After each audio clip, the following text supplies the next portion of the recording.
Olá pessoal, vamos aqui então com o terceiro episódio da série Brinquedo de Pau e Corda, onde eu pretendo falar um pouco sobre as notas musicais e como controlar a afinação do violão, digamos assim, né? A gente já pôde estudar nos primeiros dois episódios e perceber que vem de uma corda oscilando o som do violão. A gente falou sobre os materiais e agora eu pretendo falar um pouco sobre o controle das notas, né? Vamos afinar essa corda. A gente tem uma corda esticada e ela está ali vibrando, fazendo as moléculas de ar ao seu redor sacudirem, ela atinge nossos ouvidos e a gente percebe aquilo como um som, como uma música. Agora, como fazer para que essa corda oscile exatamente o número de vezes por segundo que eu quero para que ela seja um Lá, um Si ou um Ré? Porque esses nomes, Lá, Si, Fá, nada mais é do que uma convenção. Foi convencionado que determinado número de oscilações dá uma nota X ou Y, né? Então eu quero controlar a vibração dessa corda. Para isso é preciso levar em consideração três fatores. A frequência da oscilação da corda vai depender de três questões fundamentais. Existe uma equação que determina isso e que nos permite calcular a frequência da oscilação de uma corda. A frequência é 1 dividido por 2 vezes a distância multiplicado pela raiz quadrada da tensão dividida pela massa. Eu sei, pô Rodrigo, eu sou músico, eu quero tocar violão, eu sou de humanas, cara, tu vem me falar em raiz quadrada. Eu sei, por favor, me aguentem. Eu começo a falar sobre essas coisas e fico um pouco empolgado, eu sou meio nerd. Mas assim, vamos tentar desmistificar essa equação toda. Que raio é isso que eu estou falando? Bom, são três coisas: distância, tensão e massa. Controlando isso, eu consigo controlar a nota da vibração. Então eu vou fazer um pequeno experimento aqui. Eu pude construir uma coisa bem rudimentar, mas para tentar demonstrar isso e deixar bem claro essas três coisas. E depois a gente vai ver no violão, como é que no violão a gente consegue controlar esses três fatores, né? Distância da corda, tensão e massa. Então vamos ao experimento aqui. Eu vou tentar demonstrar de uma maneira bem simples e prática, sem aborrecer muito vocês. Primeiramente pedindo perdão dos professores de física que talvez estejam vendo isso e tendo um ataque cardíaco. O meu experimento é extremamente rudimentar, mas eu espero que consiga demonstrar o que eu estou falando. Então eu tenho aqui duas cordas da mesma espessura, da mesma massa, duas cordas iguais, estendidas na mesma distância. Elas vão vibrar entre esse preguinho aqui e o ponto em que elas atravessam, né, a madeira. Esse aqui é um estrado de uma cama que eu fiz os furos e botei preguinhos. E ali embaixo estão pendurados em cada uma, não sei se dá para ver se eu consigo mostrar melhor. Tem dois halteres, cada um de 3 quilos, tensionando essas cordas com a mesma força, né? Puxando da mesma intensidade. Cada uma dessas cordas está sendo esticada com 3 quilos. Então eu vou tocar aqui e vou ver que nota se obtém, quantas oscilações por segundo essa nota vai ter. Olha aqui, um Si, 250 Hz, 250 vezes por segundo ela está vibrando. E aqui 244, um Si um pouco quase no Si bemol, né? Essa diferença se deve ao meu experimento não ser muito rigoroso aqui. Se eu tivesse essa distância, talvez o preguinho esteja um pouco mais para lá, um pouco mais para cá.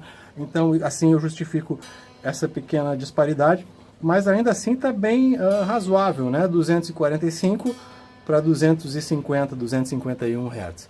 Então, assim, a minha conclusão é que duas cordas da mesma massa, estendidas na mesma distância, submetidas à mesma tensão, nos deem a mesma nota. Então agora eu vou manter uma corda submetida à tensão de um halter de 3 kg e a outra vai ter a tensão de um halter de 3 kg mais um martelo. A corda que continua com 3 kg continua me dando 245, 244, um Si, e agora essa aqui que tem o peso de um halter mais um martelo, foi lá para o 278, está lá no Dó sustenido. A conclusão que eu tiro disso é que maior tensão, maior frequência. Quanto maior for a tensão para que essa corda está submetida, mais alta vai ser a frequência. Então a outra coisa que a gente pode alterar é a distância, né? A gente já mexeu na tensão, agora removi o martelo, voltaram a ter a mesma tensão, vamos ver se continua a mesma nota, 250, 249, 246.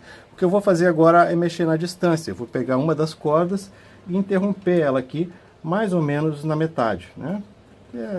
Continuo sendo bastante impreciso no meu experimento, mas dá para a gente ver.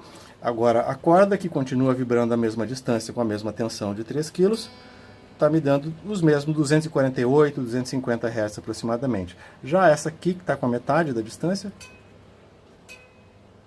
505. Então, olha só, metade da distância, dobro da frequência. A frequência que era 250 quando eu tinha a corda esticada, né, nessa distância toda, passou a ser cerca de 500 quando eu corto ela pela metade e mantenho vibrando só a metade dela. E agora então falta mexer na massa, né? Eu substituí uma das cordas, tirei aquela corda fininha e botei uma bem mais grossa ali. Então eu tenho duas cordas na mesma distância, submetidas à mesma tensão, porém dessa vez elas têm massas diferentes. Então vamos ver o que vai acontecer com a corda fina e com a corda grossa. Essa aqui a gente já viu antes, estava na casa dos 250, continua ali 244. Já essa que tem um peso bem maior, uma massa, não o peso pendurado é o mesmo, né? A tensão é a mesma, mas o peso da própria corda, a massa da corda, 90, 87, 88, um Fá sustenido, né? Tá mais do que uma oitava abaixo. Então essa corda, por ter mais massa para oscilar, ela oscila mais devagar. Aquela que é mais fininha, mais leve, treme, né, com muito maior frequência. Então a nossa conclusão é que quanto maior for a massa da corda, menor vai ser a frequência. Então, como funciona na prática essas coisas que a gente pôde ver ali, né? Esses três fatores, né? Distância da corda, a tensão e a massa. Com cordas de espessuras diferentes, eu consigo atingir uma gama muito mais ampla, né? Se eu tivesse só cordas grossas, eu ia tocar nessa região aqui. Se eu tivesse só cordas finas, mais nessa região. Usando uma combinação crescente delas, eu consigo ter um espectro, assim, uma amplitude de frequências bem maior. A outra questão é a tensão. Como posso controlar a tensão? Quanto a corda está esticada ou frouxa? Para isso servem as tarraxas. Aqui, apertando a tarraxa para um lado, eu vou esticar mais a corda. Soltando, eu vou esticar menos. E a questão da distância, né? Eu vou controlar a distância colocando meus dedos na corda e interrompendo ela. Apertando a corda num determinado ponto, vai me dar uma determinada nota. Quanto mais para cá, né, mais na direção da ponte eu mexer minha mão, menor vai ser a parte da corda que está oscilando e, consequentemente, maior a frequência da oscilação, mais alta vai ser a nota.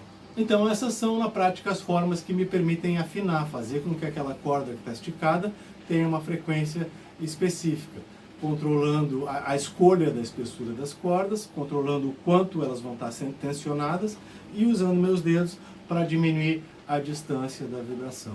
E assim, pelo menos algum de nós conseguem tocar afinado.